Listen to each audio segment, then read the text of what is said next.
하나님의 말씀은 요한복음 5장 5절에서 9절 전반절까지입니다. 신약성경 150면입니다. 함께 봉독하겠습니다. 거기 38해 된 병자가 있더라. 예수께서 그 누운 것을 보시고 병이 벌써 오래된 줄 아시고 이르시되 내가 낫고자 하느냐.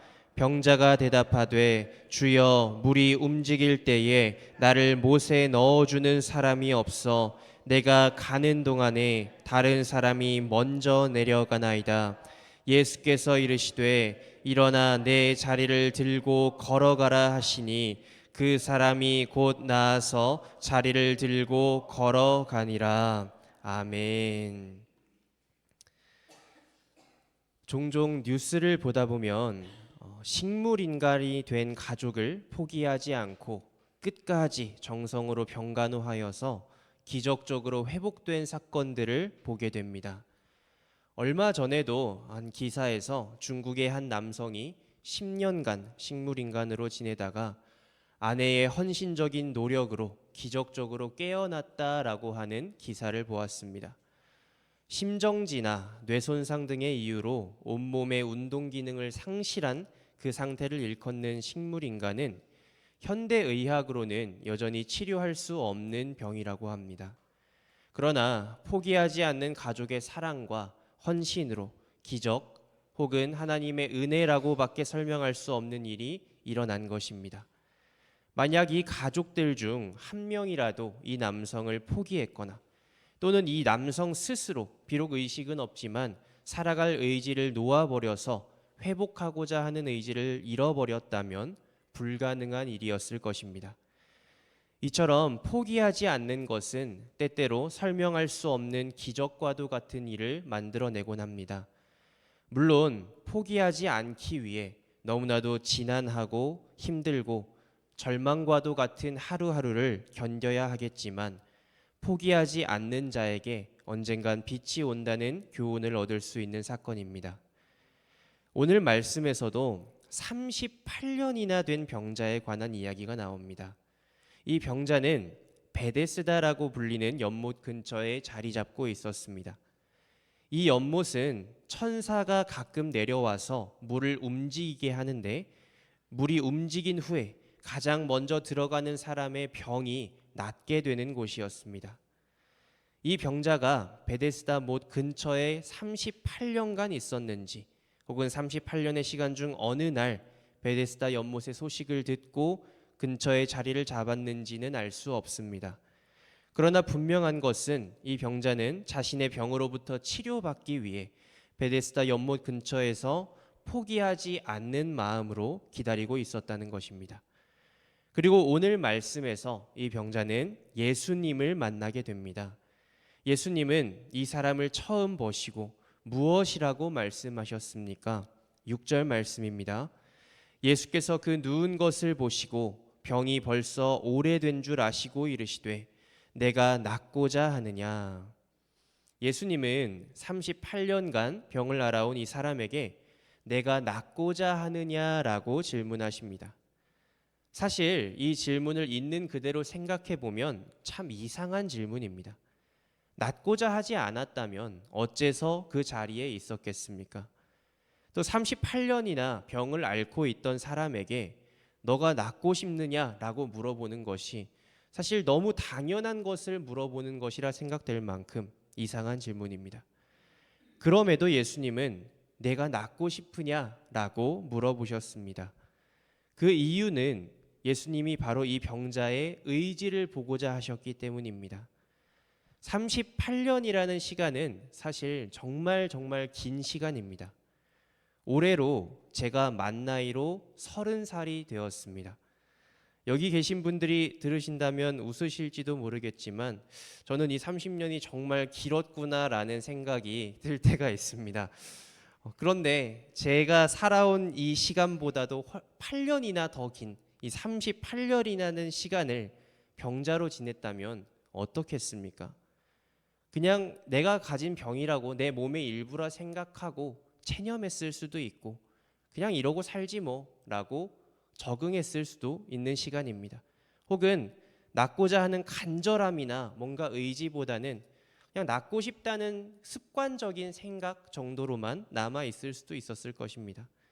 그래서 예수님은 네가 낫고자 하느냐? 네가 그렇게 낫고자 하는 의지를 가지고 있느냐? 낫기를 갈망하고 있느냐라고 물어보셨습니다. 그리고 이에 대해 병자는 무엇이라 대답했습니까? 7절 말씀입니다. 병자가 대답하되 주여 물이 움직일 때에 나를 못에 넣어주는 사람이 없어 내가 가는 동안에 다른 사람이 먼저 내려가나이다. 병자는 천사가 내려와 물이 움직일 때에 자신을 못에 넣어주는 사람이 없어서 지금껏 치료받지 못했다 말합니다. 자신을 데려가 줄 사람이 없기 때문에 자신보다 먼저 다른 사람이 연못에 몸을 담근다고 이야기합니다. 여기서 병자는 자신이 포기하지 않았음을 밝혔습니다. 내가 가는 동안에 다른 사람이 먼저 간다라고 했습니다. 즉 자신도 연못이 움직일 때에 낫고자 하는 마음으로 연못을 향해 최선을 다해 나아갔다고 고백한 것입니다. 그러나 자신의 최선을 다한 노력이 이루어지지 않았고 도와주는 사람이 없었기 때문에 자신의 최선이 이루어지지 않았다고 고백합니다. 이 사람은 절망스러웠을 것입니다. 딱 하나 있는 희망을 간절히 바라고 있고 노력을 안 하는 것도 아닌데 나의 신체적 한계와 도움을 주는 사람의 부재로 번번이 실패했기 때문에 아마 누구였어도 절망하고 희망을 잃어버렸을 것입니다. 그러나 이 병자는 절망도 잠시, 괴로워할지언정 포기하지 않았고 연못이 움직일 때를 소망했고 연못이 움직일 때면 혹여라도 내가 가장 먼저일까 최선을 다해 연못을 향해 나아갔다고 이야기합니다. 예수님께서는 병자의 이런 마음을 아셨기 때문에 오늘 말씀 8절과 같이 말씀하셨습니다. 예수께서 이르시되 일어나 내 자리를 들고 걸어가라 하시니, 예수님은 이 병자가 포기하지 않았고 소망을 잃지 않았으며 낫고자 하는 의지가 있음을 보셨습니다. 그랬기 때문에 일어나 내 자리를 들고 걸어가라고 명령하셨습니다. 포기하지 않는 의지와 끊임없이 시도하는 열망이 이 병자를 회복해 하는 이유가 되었습니다. 그렇다면 오늘 말씀을 마음에 새기고 포기하지 않고 끝까지 시도하기 위해 우리가 가져야 할 마음가짐은 무엇이겠습니까? 먼저 무작정 포기하지 않는다고 이루어지는 것이 아니라는 사실을 우리는 인정해야 합니다. 가끔 그런 말을 듣습니다. 노력은 배신하지 않는다. 그러나 성도님들 많이 경험해 보셨을 것입니다. 노력은 때때로 배신을 합니다. 사람의 노력은 때때로 배신을 합니다. 정말 죽을 만큼 노력했는데 좋지 않은 결과가 나오고 우리를 절망에 빠지게 합니다. 그리고 그것은 끝까지 우리를 절망에 빠지게 할지 모릅니다. 오늘 말씀의 병자도 마찬가지입니다. 만약 이 병자가 예수님을 만나지 않았다면, 도와줄 누군가를 만나지 않았다면 과연 베데스다 못에 몸을 담글 수 있었겠습니까? 그 베데스다 못에 이 병자만큼 간절한 사람이 또 없었겠습니까? 그 누구도 미래를 장담할 수는 없지만 쉽지 않았을 것이라는 것은 우리 모두가 알 수 있습니다. 이 병자가 치료받은 것은 예수님께 자신의 문제를 솔직하게 털어놓았고 예수님의 마음을 움직일 만한, 감동시킬 만한 간절함이 있었기 때문입니다. 물론 이 병자가 예수님이 어떤 분이신지 제대로 알아서 예수님께 이런 모습을 보이지는 않았습니다. 후에 치료받고 유대인들이 안식일에 고침받았다는 이유로 문제 삼으려고 너를 낫게 한 사람이 누구냐라고 물었을 때 나는 그 사람이 누군지 모른다라고 대답함으로 보아 이 사람은 예수님이 어떠한 분이신지 정확히 알고 있지는 않았습니다. 단지 이 병자는 자신을 도와줄 누군가가 필요했고 자신의 심정과 자신의 상황을 나에게 낫고자 하느냐라고 물어보는 사람을 만났기에 솔직하게 고백했을 뿐입니다. 그럼에도 불구하고 예수님께서는 그 마음을 보시고 그 사람을 고쳐주신 것입니다. 그런데 오늘날 우리는 예수님이 어떤 분이신지 이미 알고 있습니다. 말씀을 통하여, 삶을 통하여 예수님의 역사하심을 보았고 들었고 깨달았습니다. 그렇기 때문에 우리는 예수님이 우리를 도우실 분임을 믿고 나의 어려움과 괴로움을 있는 그대로 솔직하게 털어놓을 수 있어야 합니다. 그리고 예수님께서 나를 도우실 것임을 알기 때문에 포기하지 않고 소망을 잃지 않아야 합니다. 그래야만 예수님께서 우리 삶 속에서 어떠한 문제가 있을 때 내가 낫고자 하느냐라고 질문하실 때 낫고자 하는 의지가 있음을 당당하게 고백할 수 있습니다. 갈라디아서 6장 9절 말씀에서는 이렇게 말씀합니다. 우리가 선을 행하되 낙심하지 말지니 포기하지 아니하면 때가 이름에 거두리라. 우리는 힘들고 괴로운 상황 속에서도 선을 행하기를 멈추지 않아야 합니다. 우리는 이미 예수님이 어떤 분이신지 알고 있고 그 예수님의 은혜를 받은 사람들입니다. 그렇기 때문에 우리의 믿음으로 말미암은 선한 행실을 멈춰서는 안 됩니다. 때때로 찾아오는 나의 괴로움과 어려움이 오늘 내가 하나님 뜻대로 살지 않아도 되는 이유가 될 수 없음을 인정하고 믿어야 합니다.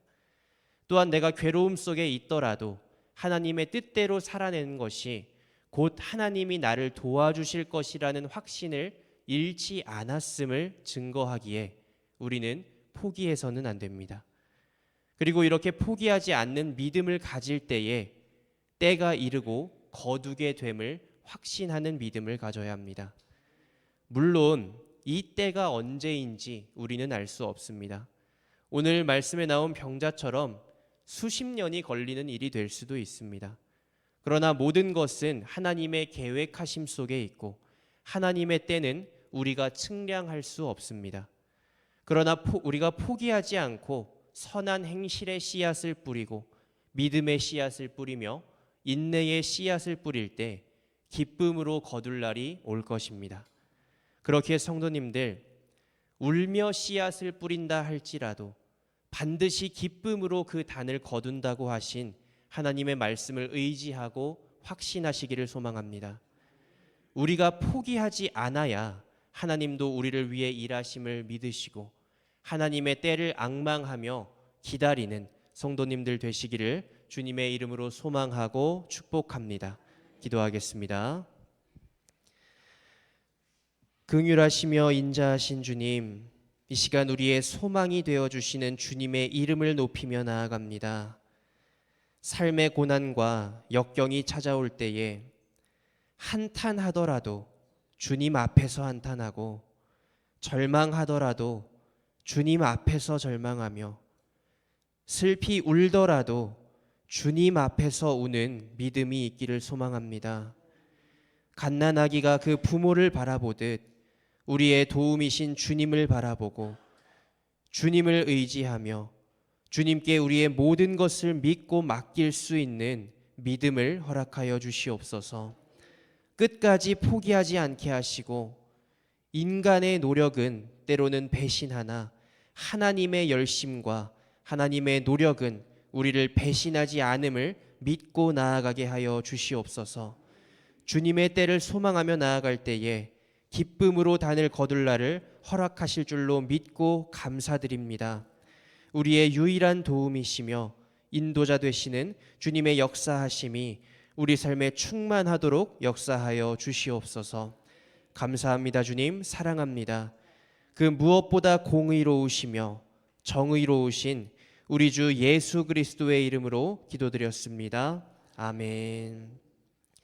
이 시간 우리 함께 기도하며 나아갈 때에 포기하지 않고 끝까지 주님만 보게 하여 주시옵소서. 우리 교회가 주님의 때를 확신하고 소망하게 하여 주시옵소서. 이 세상이 우리를 도우실 유일하신 한 분 주님만 보게 하여 주시옵소서. 이 시간 주님의 이름을 한번 부르짖고 우리 함께 기도하며 나아가겠습니다.